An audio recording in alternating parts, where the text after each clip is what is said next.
ओम शलकपुरी जी महादेव की जय। देवादिदेव देवेश्वर महादेव की जय। श्रीदीप नारायण भगवान की जय। हिंदू धर्म सम्राट परमहंस स्वामी श्री माधवानंद पुरी जी सद्गुरुदेव भगवान की जय।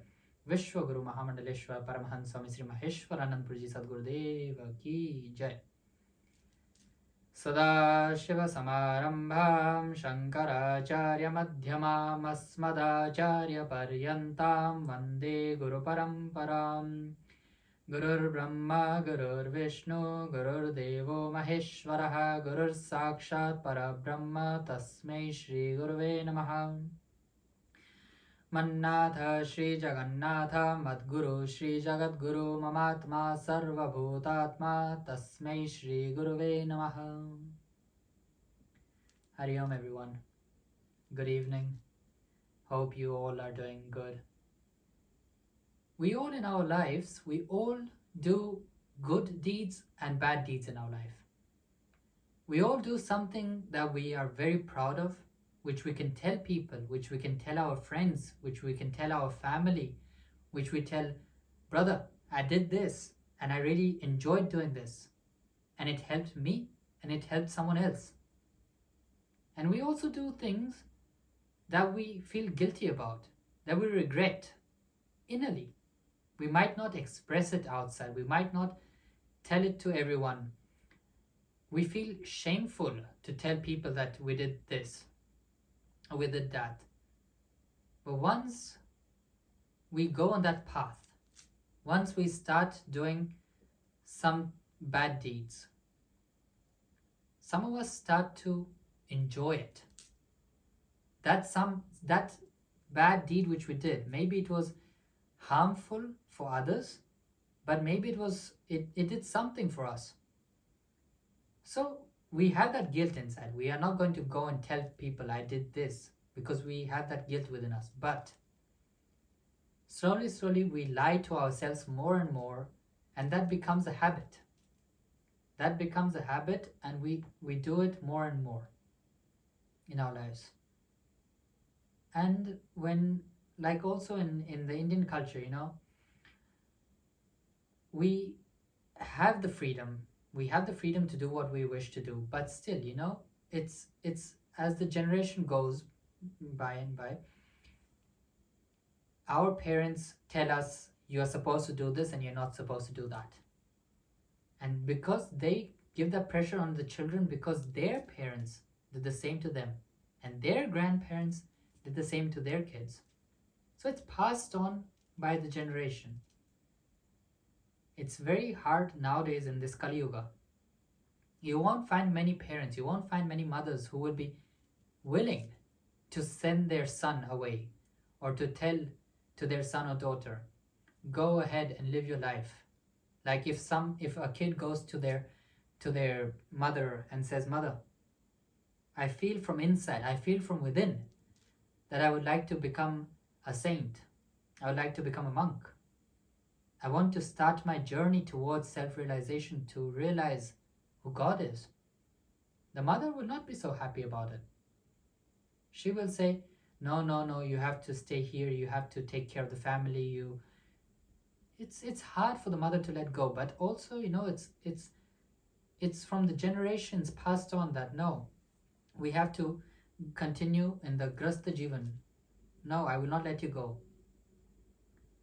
There's one beautiful story about a great king. He was from the Nath Sampradaya, one of the founder members of it. His name was Gopichand. And Gopichand, he was a very, very, very happy, relaxed person. He had all the enjoyments in his life. He felt completely complete and content in his life. He had 3 wives. He had 12 kids from them. And he used to love his wives, and he used to love his mother unconditionally. His mother was a widow. His father passed away. So he was very protective about his mother. One day, what happened was his mother was standing on the terrace in the palace, and down there was like a pond or a type of a swimming pool, we could say. And there Gopichand and his 3 wives were enjoying their lives. He was in some sensual activities. He was having fun with them in the pond. And seeing that, the mother on the terrace, she felt very sad. And she was leaning down, looking at her son from the terrace. And suddenly, tears dropped down from her face, from her eyes. And she was feeling very sad about her son, seeing how much he's indulged in this Mohamaya.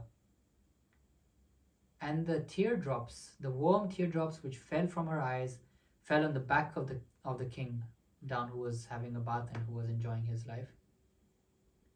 And at that time he felt something warm drops fell on his back, and he suddenly looked up and he saw his mother there. And that he got a little bit angry, he got agitated. He was like, "Mother, tell me who hurt you. Tell me who made you cry. Who brought these tears in your eyes? I will punish him. I will kill him. Tell me who did this to you. I will not let him go like this." The mother at that time, she was Karunamai. A mother is always very kind, very peaceful. So she didn't say anything. She saw that the situation is very heated, and she didn't say much. She just was peaceful and silent and wiped her tears off. And she said, "Nothing, my son." After some time in the evening, when he cooled down, then he again asked, "Mother, please tell me, why were you crying? Why were there tears in your eyes?" The mother said, "Son, I would like to tell you something. Just please don't get upset about it. It's just that seeing you enjoying your life and all the worldly things that which you possess, the kingdom, the wives, the enjoyment, the money, the wealth, everything is temporary. And seeing you in this state, seeing you enjoying with ladies, reminds me of your father. Your father was the same. Your father was also he was completely into this Mohamaya. He was enjoying his life, same like you. And the next day, one day I saw him enjoying his life, and the next day I saw him in the form of ashes. So you never know how long your life is going to be. So till you have time, until you have the senses and the manas, you should try to reduce all this and try to start your journey towards spirituality. There are 3.6 billion creatures in this universe. But the God gave the highest rank to the human beings. The animals also eat, sleep, and reproduce in their lives. But us humans, we have buddhi, vivek. We have these things to help us in the journey to attain self-realization. We have all the opportunities in our lives. We are human beings. We know how to live our lives better than animals. So you should try to now slowly focus towards the goal, the ultimate goal of a human being, to know who God is. So the king felt ashamed, and he folded his hands to his mother and touched her feet and said, "Oh mother, oh dear mother, please tell me what is the right path. What would you like me to do? What is the right decision which you want me to take?" So the mother said, "Son, I would like you to now immediately leave everything. Leave all the worldly possessions which you have, and just go to the jungle without anything. Go to the jungle and start your journey towards attaining self-realization." So then Gopichand, he left everything. He immediately said, "Jo aa gaya." He listened to his mother. He left his wife. He said goodbye to his kids. He made pranam. He bowed down towards his mother. And he left everything, and he went peacefully to the forest. And in the forest, he met a great saint, a great yogi, a great Mahapurush. And he went there to the saint and he made pranam and he said, "Oh great saint, oh Guruji, I would like you to become my Guruji and I would like you to guide me to the right path. I would like you to help me in this journey and to help me attain self-realization with your grace." So the Guru saw that he was completely in his kingly attire. He was wearing all the beautiful silk clothes, and he left most of his jewelry at home, but he had he had the earrings, and he had some rings on his fingers, and Guruji said he wanted to test him. So he said, "Gopichand, I would like you to leave this all clothes, put them all off, put them all here, and wear the monkly attire. Wear the monk orange clothes and go, and I want you to ask for bhiksha. I want you to go and beg in your own kingdom." Now as a king, he saw he was a king, and he felt ashamed that how will he go and ask from his own people? How will he beg with his own people? But still, as it said in the Shastras, Guru Vakya Avicharaniya, which means if Gurudev gave you a task, if Gurudev gave you a Guru Vakya, something to do, you don't doubt his decision. You do as he says. So then he said, "Jo Agya Gurudev." He wore the clothes, he took a basket. Gurudev sent one other monk with him, a senior monk. And they went to his own kingdom where he was ruling, where he himself was the king. He went there and he started asking people, "Please give me something. I'm coming to you as a bhikshu, as a saint, as a monk. Please give me some bhiksha." So then the people of his kingdom, they saw that he is the king, and they with the open heart, they gave as much as they could.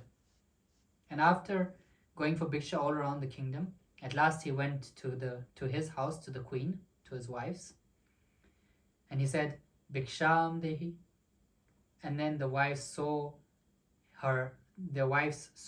their husband, who was a king yesterday.